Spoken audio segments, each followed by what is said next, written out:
راستے میں بنو خزاعہ ایک علاقہ آتا ہے، میں نے بنو خزاعہ کی بستی دیکھی ہے، الحمدللہ میں نے اس کی زیارت کی ہے۔ وہاں ایک خیمہ تھا، اسے کہتے تھے ام معبد کا خیمہ، بوڑھی ہے وہ بیٹھی ہے وہاں، یہ دونوں حضرت ابوبکر اور رسول اللہ پہنچے ہیں۔ کہا آپ تو مہمان ہو، عرب کا رواج ہے کہ مہمان کو خالی ہاتھ نہیں لوٹاتے، میرا جی چاہتا تھا میں تمہیں بکری کا دودھ پلاؤں، پر میری ساری بکریاں چرنے گئی ہوئی ہیں۔ اور خاتون بڑی مہمان نواز تھی۔ میں سمجھانے کے لیے کہوں، آپ موٹر وے پر لاہور سے اسلام آباد جائیے، راستے میں آپ کو قیام و طعام ملے گا۔ یہ پرانے زمانے کا ام معبد کا خیمہ مدینہ اور مکہ مکرمہ کے درمیان یہاں کا قیام و طعام تھا، یہاں بڑے لوگ ٹھہرا کرتے تھے۔ حضرت ابوبکر صدیق نے کہا اماں آپ کی محبتوں کا شکریہ، لیکن ایک بکری تو وہ سامنے ٹھہری ہوئی ہے نا، دودھ دینا ہے تو اسی کا نکال کے دے دے، کہہ کیوں رہی ہے؟ اس نے کہا یہ بکری بڑی مریل ہے، دیکھا نہیں ہے وہ بیٹھی ہوئی ہے، اس کا سانس بڑی مشکل سے چل رہا ہے، اس کا دودھ کہاں سے آئے گا، خوراک نہیں کھاتی، بالکل مریل سی ہے، اسے پیش کروں، مہمان کے سامنے بے عزتی کرواؤں، یہ مجھے برداشت نہیں ہے۔ تو یہ بکری نہ ہونے کے برابر تھی، اسی لیے اے مسافر بھائی میں نے اس کا ذکر نہیں کیا۔ ابوبکر صدیق نے آنکھوں میں رسول اللہ کو دیکھا اور رسول اللہ نے حضرت ابوبکر کو دیکھا، کہا ام معبد اجازت ہے آپ اس بکری سے کچھ ہاتھ سر پہ پھیر کے نکال لیں دودھ، کہ تمہیں ملتا ہے تو لے لو۔ رسول پاک نے ہاتھ بھرا ہے، اللہ، وہ تھن چھن چھن کے دودھ برسانے لگے۔ کہا لا ام معبد تیرے گھر میں برتن کتنے ہیں؟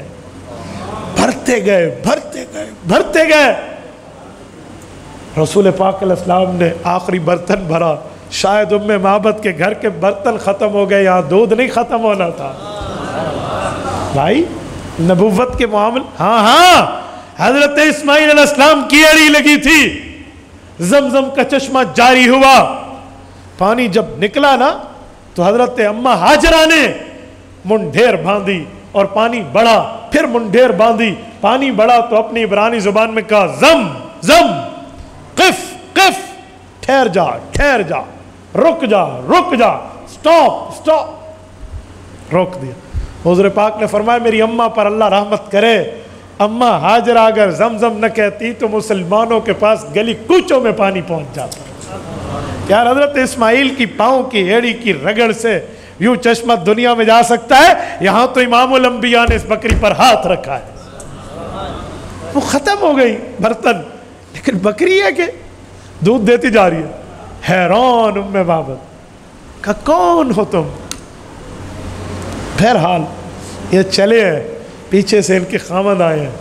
جو خاوند کو اس نے کہا نا کہ میں نے کیا دیکھا، میرا عنوان ام معبد کا خیمہ ہوتا نا، ایک رکوع کی حدیث ہے جس نے رسول اللہ صلی اللہ علیہ وسلم کے اوصاف کو بیان کیا ہے کہ ان کی آنکھیں کیسی تھی، ان کے کان کیسے تھے، ان کا چہرہ کیسے تھا، ان کے بال کیسے تھے، اس نے حسن کی رعنائی کیا تھی، اس کے سرمے کے معاملے کیا تھے، اور اس کے ساتھ چلنے کا معاملہ کیا تھا، اس کا ساتھی اسے کتنی احترام سے بات کرتا۔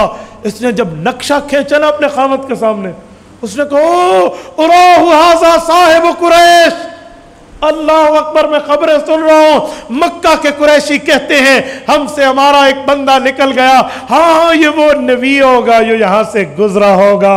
اے ام معبد تو خوش قسمت ہے، تو نے اس کی مہمان نوازی کی۔ یہ ام معبد الخزاعیہ بعد میں آئی ہیں مدینہ طیبہ، کلمہ پڑھا ہے، مشرف با اسلام ہوئی ہیں اور صحابیہ بنی۔ ان کی قبر جنت البقیع میں۔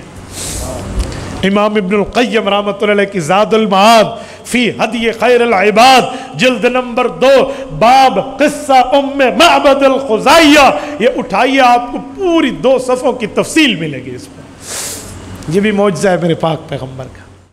تبارك الذي نزل الفرقان على عبده ليكون للعالمين نذيرا